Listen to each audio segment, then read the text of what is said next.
Start the main engines. Start the main engines. Yeah, start main engine. It takes 4 generators, 44 pistons, and 10 turbochargers just to rev these engines up.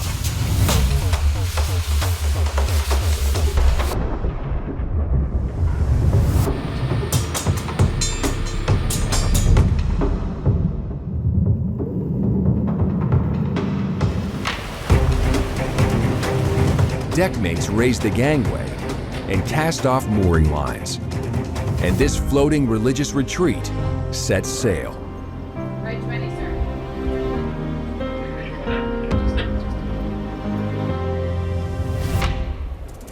As they reach the open sea, the captain fine-tunes everything from the ballast distribution to the precise angle of the propeller blades. This is the Kamiwa system. While many ships have fixed-pitch propellers, the Freewinds is variable. The steeper the angle, the greater the thrust. The Kamiwa system, along with many other systems, can be operated from the bridge or from below decks.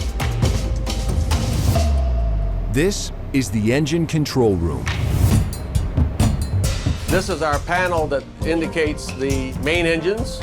We have the electrical distribution panel, and this panel here shows all of our water, heavy fuel, lubrication oil, because we have to take everything with us when we go to sea. Below the control room are the engines themselves. Built from nearly 4,000 square feet of industrial steel, these twin turbocharged Sulzer RD56 diesel engines generate more than 290,000 pounds of torque, which is more than the entire Daytona 500. They sit on a base that alone weighs 28 tons, and they tower 21 feet high. At 600,000 pounds, these engines weigh about as much as an Airbus A380. They run on heavy fuel oil, which must be brought to an exact purity, viscosity, and temperature. This is the fuel purifier room, where centrifugal force at 6,000 RPM ejects particulates smaller than a human blood cell. Heated to an exact 248 degrees Fahrenheit, this fuel is ready to burn.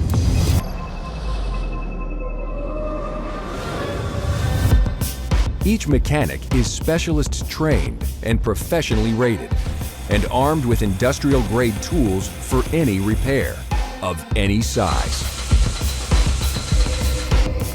Where the precision of a single weld has the potential to save lives. No matter how many people you have on board the ship, you have to provide all the services. A ship is a floating city. But to be truly self-contained, the Freewinds must also be self-powered.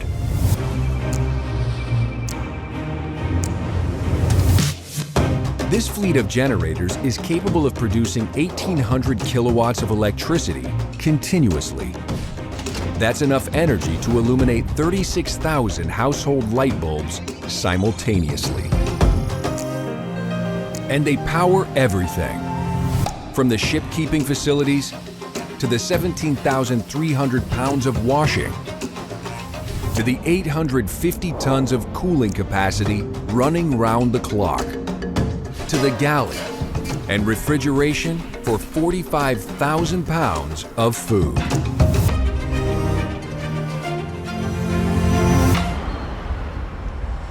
But the ship's operation must include care of the ship herself, inside and out. We put a special coating on the hull, which is called EcoSpeed, a very eco-friendly material. We keep it clean, so there's no growth on the hull, so it doesn't cause any friction in the water. The advantage is it saves fuel, and of course there's no toxins that go in the water and ruin the reefs and the fish.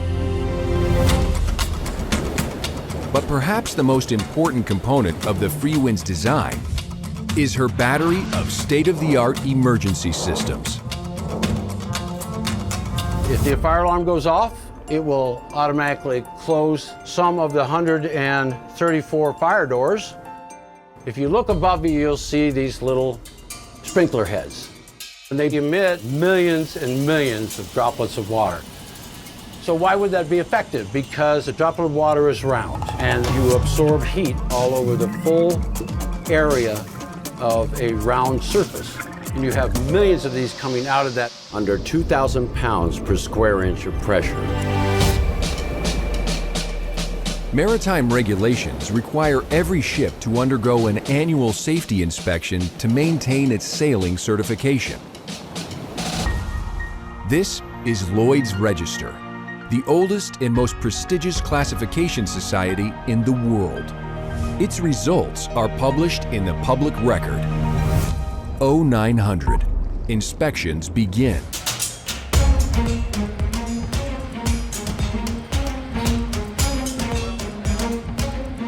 They test fire systems, alarms, and watertight doors. They sample airflow and quality in the ventilation shafts. They stress test winches that secure lifeboats by dropping 22,000 pounds of water and braking to a sudden stop. They test mooring lines and even drop the anchor. The chain moves twice the speed of a freight train, a quarter-mile of solid iron, each link weighing 90 pounds.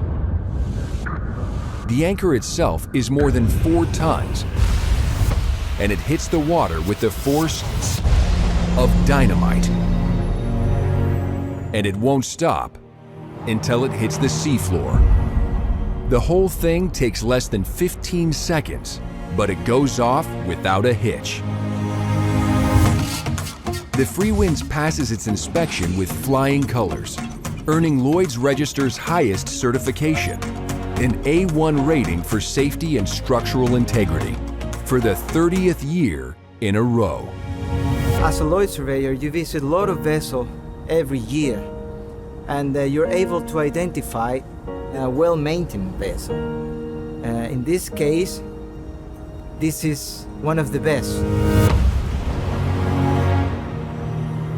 But behind the steel lies the most crucial element of all, the beating heart of this humanitarian ship, her crew. Up next, drills for maritime competence found nowhere else in the world.